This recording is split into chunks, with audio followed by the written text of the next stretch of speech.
Salut à toutes, salut à tous. J'espère que vous allez bien. C'est Miguelito. Et aujourd'hui, un petit conseil pratique. Tout à fait le matin, quand nous nous réveillons, nous avons cette espèce de brouillard, surtout quand on est en Normandie. Dédicace.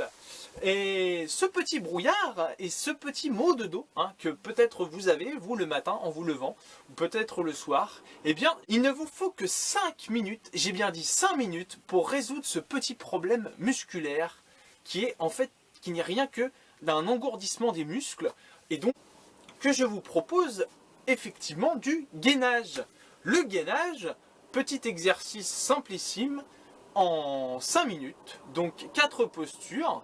La première, les avant-bras comme ça devant, et vous allongez, les jambes allongées derrière. Et vous restez, vous faites serrer les fesses et vous faites bien le dos droit. Donc sur les avant-bras en avant dans un premier temps, pour la première minute. Dans un deuxième temps, sur les avant-bras mais en arrière, les jambes tendues en avant.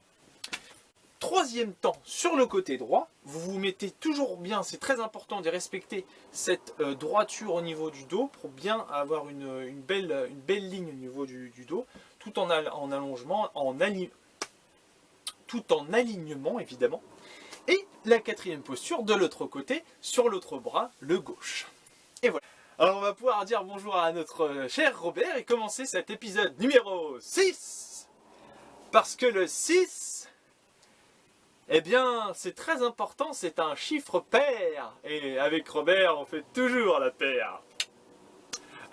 C'est marrant, je sais pas ce que vous en pensez, mais moi je trouve que ça pourrait faire une belle poupée vaudou, M comme Miguelito, si on lui fait des petites chatouilles comme ça. Aïe, aïe, aïe, aïe, aïe, aïe, mais t'es sérieux toi? Arrête tes bêtises là, tu sais pas avec quoi tu joues là? Et il est cinglé lui, ça va pas tu sais pas, quand on sait pas, quand on connaît pas comme ça, on fait pas On prend le petit à blonde comme d'habitude, toujours aussi sympathique, tant de culture dans un si petit instrument. Autant faire de la musique, tout simplement.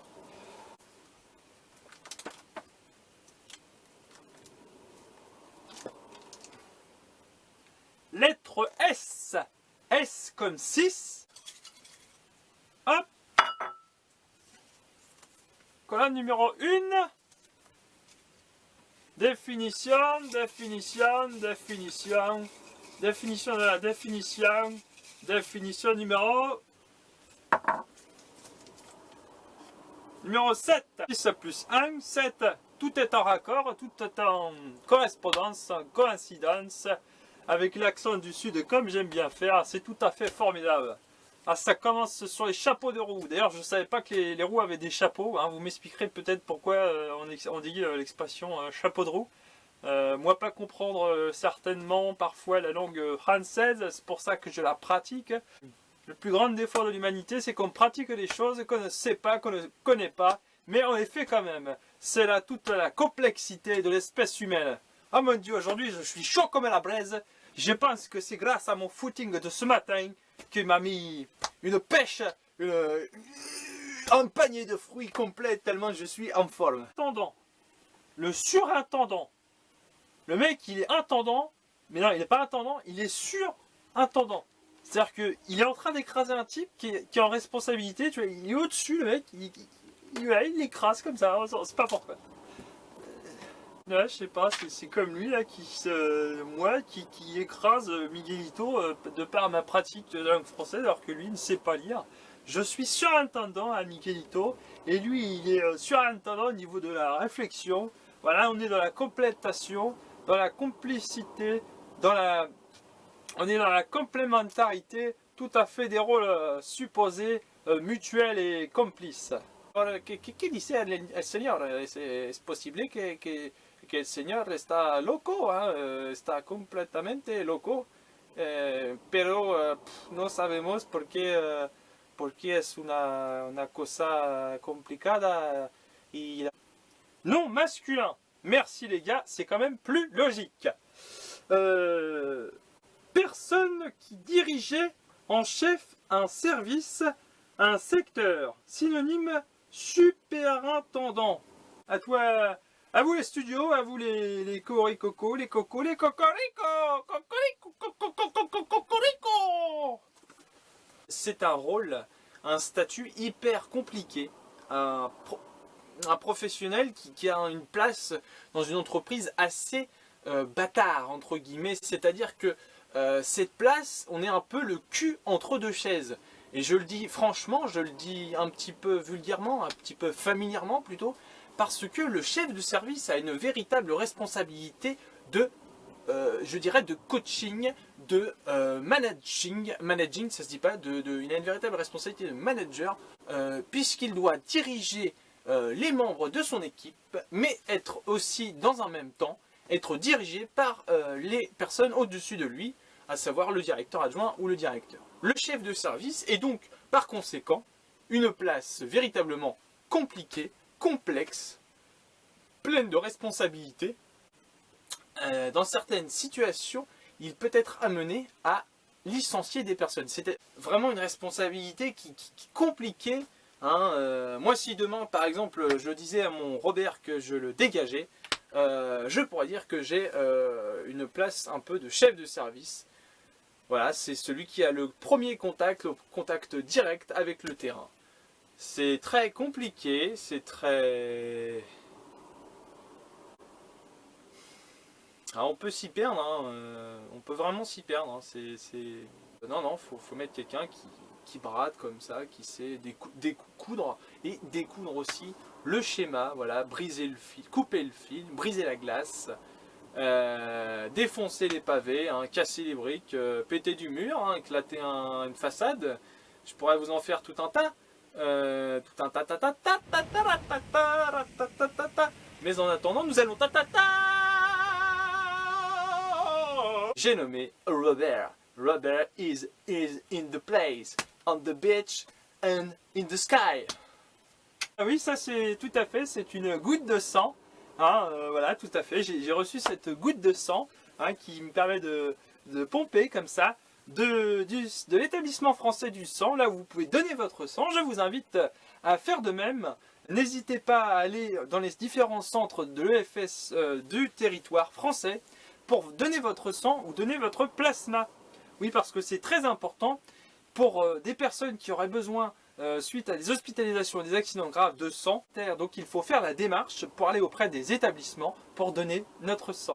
Alors, deuxième définition. Surintendant général des finances, chef de l'administration financière en France, du XVIe siècle à 1661. Les plus connus sont Sully et Fouquet, la charge disparue à la suite de la disgrâce de Fouquet. Fouquet.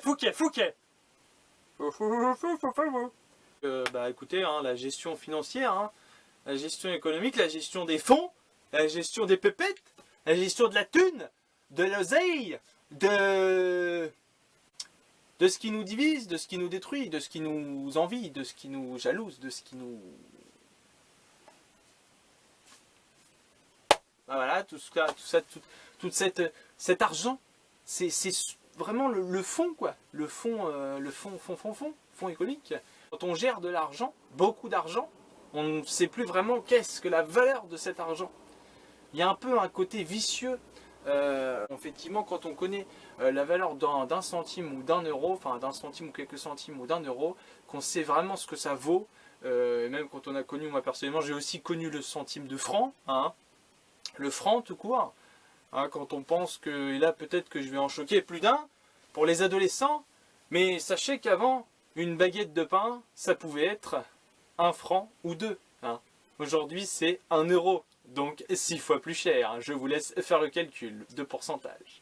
En fait, oui, la vie c'est compliqué sans argent, c'est vrai. Je dirais même plus qu'aujourd'hui, un petit peu notre place dans cette société dépend de notre capacité de pouvoir d'achat. Malheureusement, la valeur humaine, la valeur de l'humanité, la valeur de ce que nous sommes en tant qu'êtres, tient une place secondaire visiblement dans ce bain énorme qu'on appelle économique. Sauf que derrière l'économie, il y a des gens, il y a des personnes, des êtres humains. Voilà, le développement durable par-delà du développement de chacun pour une conscience commune, collective, pour amener les gens à prendre conscience de notre planète. Et donc si nous voulons gérer notre économie de demain, il faut que nous ayons tous conscience de notre capacité à consommer. La consommation est un acte, un engagement et qui a pour conséquence aussi derrière une répercussion sur notre environnement. Il faut essayer de savoir si on en a réellement besoin. C'est-à-dire que nous pouvons nous faire plaisir de temps en temps, mais il ne faut pas que ce plaisir soit démesuré. Je pense que voilà, nous sommes aujourd'hui dans une société de consommation de masse, mais ça va plus être possible pendant encore des milliers d'années, et pendant des dizaines d'années, parce que maintenant ça va venir très vite. Notre planète se dégrade, et les ressources commencent à véritablement diminuer.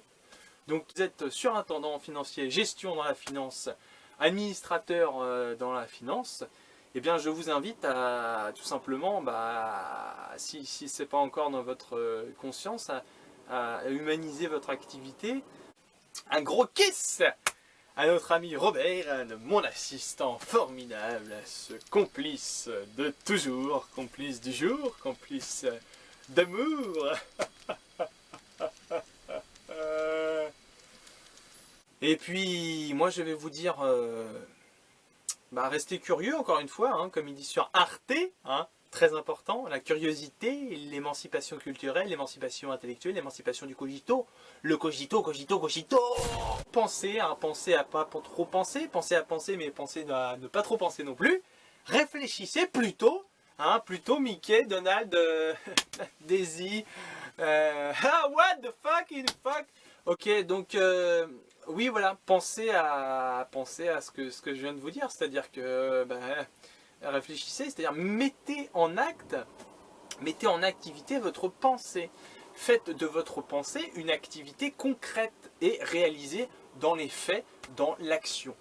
Hein, la réflexion, c'est l'action de réfléchir, de mettre en pratique notre pensée.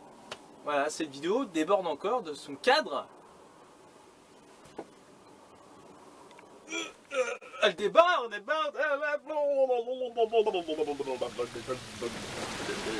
Gros bisous à tous. J'espère que cette superbe vidéo vous aura plu. Non, il pleut pas, non. Chut. Je te tais. Il fait soleil, il fait beau. Et j'espère que c'est pareil chez vous.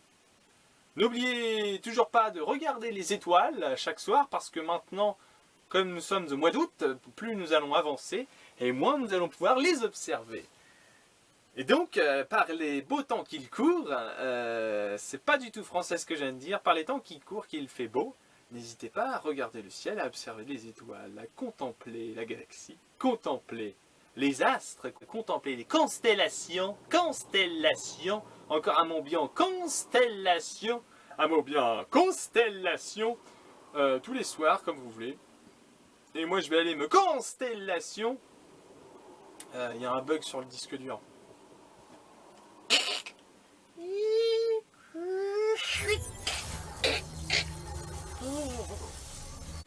Bisous à tous, et gros bisous à Robert, hein, à la prochaine, prenez soin de vous et dormez bien, mangez bien, cultivez-vous bien, allez, salut.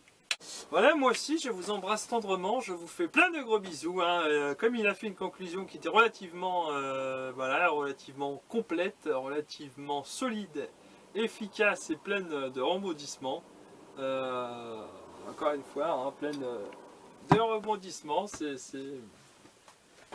parfait. Une définition numéro 6, 6S, 6S, C6, c'est aussi, si, nanana, si, sex and son, nanana. Je crois que c'est Serge Gainsbourg qui chantait ça, mais je suis pas sûr. Encore boire un petit coup, je suis soif. Décidément, ça picole. Hein. D'ailleurs, vous seriez peut-être en curiosité de vous demander pourquoi je bois autant. Peut-être qu'il y a autre chose que de l'eau dans cette gourde. Et ben ça, vous le saurez jamais. Donc voilà, mais j'avais soif quand même. Je fais ce que je veux, c'est c'est mes vidéos, c'est mon appareil, on n'a rien à cirer.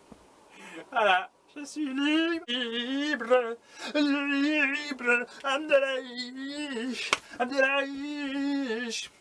Dédicace à lui en passant. Les pépettes, ça tombe pas du ciel.